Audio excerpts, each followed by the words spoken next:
Elles sont trois. Apple a présenté hier 3 nouvelles montres connectées, l'Apple Watch Series 8, l'Apple Watch SE 2 et l'Apple Watch Ultra. On fait le point. Pas de doute, pour Apple, la santé c'est important. Et c'est ainsi que la marque a démarré son dernier keynote en se focalisant sur ses nouvelles montres connectées. Enfin nouvelle, il faut être un petit peu honnête. Sur les 3 montres, il n'y en a qu'une seule qui apporte réellement un souffle nouveau à la gamme. Parce qu'au final, pour le reste, j'ai un peu l'impression d'être revenu 1 an en arrière, à la même période. Et c'est pas fifou. L'Apple Watch Series 8 ne va pas vraiment vous faire tomber de votre chaise. Elle ressemble en effet comme 2 gouttes d'eau au modèle de l'année dernière. On retrouve donc les mêmes lignes, les mêmes tailles et les mêmes matériaux. Vous pourrez la prendre en aluminium ou en acier avec en prime divers coloris et des versions Hermès. La vraie nouveauté vient du capteur qui s'enrichit d'un thermomètre. La Series 8 pourra en effet mesurer votre température. Alors c'est bien, mais ce sont surtout les femmes qui vont en profiter. Cette nouveauté va en effet permettre à la montre de fournir une estimation de leur ovulation. Elles seront donc averties en cas de changement de cycle, comme des règles irrégulières ou plus longues. Et bien sûr, toutes ces données sont chiffrées. C'est mieux. Pour le reste, l'offre est plutôt décevante. La montre pourra résister à l'eau et à la poussière ou même détecter les accidents de voiture, mais elle ne va pas beaucoup plus loin. Si ce n'est que les modèles 4G proposeront enfin l'itinérance à l'international. On appréciera aussi les 18 heures d'autonomie qui pourront être étendues à 36 heures avec le nouveau mode d'économie d'énergie. Et sinon, la Series 8 sera aussi capable de prendre en compte les exercices de planche à la piscine. Et ça, en vrai, c'est hyper cool. Et franchement, il y a intérêt que cette fonction soit rétroactive. Je ne déconne pas. Vraiment pas. Et c'est tout, je vous l'avais dit. Le prix pour sa part démarre à 499 € pour la version la moins chère et la plus petite. Ensuite, bien sûr, tout dépendra du modèle choisi. Si le cœur vous en dit, vous pouvez commander la Series 8 dès à présent pour une livraison attendue le 16 septembre. Mais en vrai, je pense que vous auriez plutôt intérêt à vous diriger vers la Series 7. On en reparlera plus tard. Ensuite, nous avons l'Apple Watch SE 2 qui ne va pas non plus vous renverser. Son but est avant tout de rendre la gamme accessible. Elle reprend donc le look et les matériaux du modèle précédent en lui ajoutant une puce S8. Le prix reste calé à 299 € pour le modèle le moins cher, et bien sûr vous n'aurez pas droit au mode Always On Display.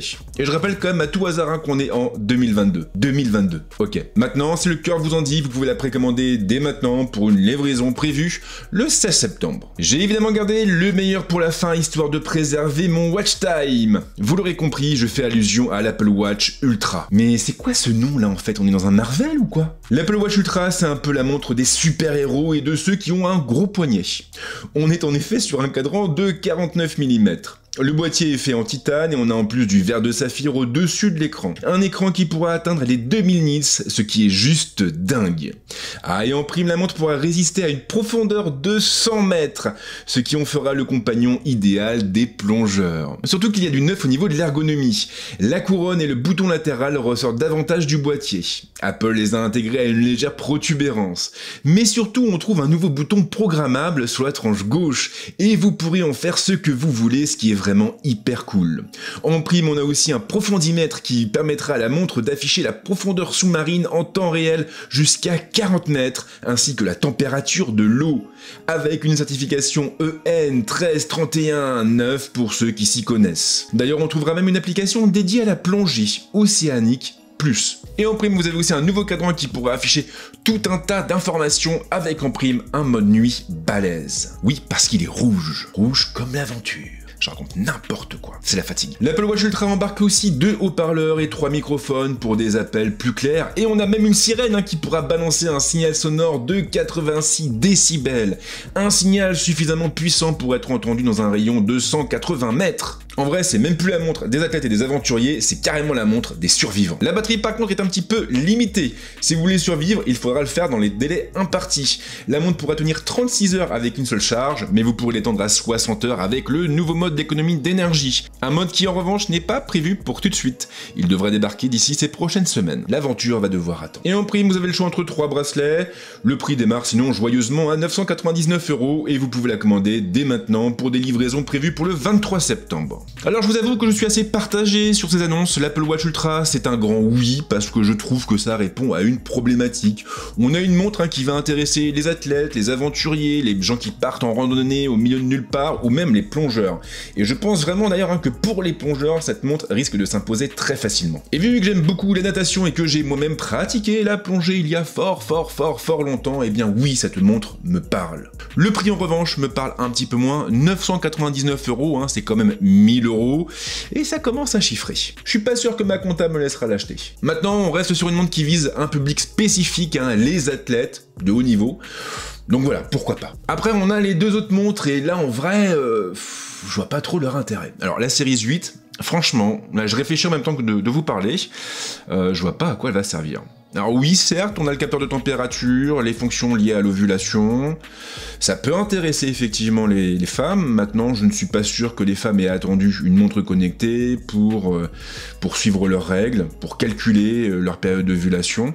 Ça ajoute un petit plus, c'est vrai, mais est-ce que ça justifie de racheter une montre? Je n'en suis pas certain. Et en fait, ça va être ça le problème. Si vous avez envie d'une Apple Watch, et si vous avez un ancien modèle, ou si vous n'avez pas de modèle du tout, eh bien, en fin de compte, vous aurez peut-être plus intérêt à vous orienter, à vous tourner vers la série 6 ou la série 7, qui du coup vous reviendront moins cher. Quant à l'Apple Watch SE2, franchement, c'est un peu du foutage de gueule. On a encore ces bordures là qui sont énormes, et puis surtout on n'a pas d'affichage Always On Display, et ça vraiment, ça commence à piquer, parce que je le rappelle une nouvelle fois, on est en 2022, 2022, c'est fini 2018. Du coup c'est un petit peu dommage, ça me fait penser aux iPhone 14, quand j'ai vu l'annonce, je me suis dit ouais bon, en vrai, autant acheter un iPhone 13. Et là, pour le coup, quand je regarde l'Apple Watch Series 8, je me dis autant acheter une série 6 ou une série 7. Et quand je vois l'Apple Watch SE2, je me dis autant acheter la première Watch SE, ou même partir sur un modèle plus ancien qui sera proposé à peu près au même prix. Et au final, si on met de côté l'Apple Watch Ultra, j'arrive pas à me faire à ce nom, eh bien on est sur une offre qui est un petit peu pareille que celle de l'année dernière, et ça crispe un tout petit peu. Mais j'ai quand même réussi à en faire une vidéo. Comme quoi je suis pas si mauvais que ça. En tout cas, j'espère que cette vidéo vous a plu. Si c'est le cas, pensez à la liker, la partager, abonnez-vous à la chaîne, envoyez-moi de l'argent par PayPal, beaucoup d'argent parce que j'ai beaucoup d'achats à faire là pour le coup. Et la bise. Je plaisante bien sûr, ne m'envoyez pas d'argent, gardez-les plutôt pour vos factures d'électricité. Et bien sûr, je vous souhaite de passer une bonne semaine ou un bon week-end, de bonnes vacances, une bonne retraite, plein de choses. Et on se retrouve très vite avec d'autres vidéos parce que j'ai un programme hyper chargé. Je vais jamais tenir le mois de septembre.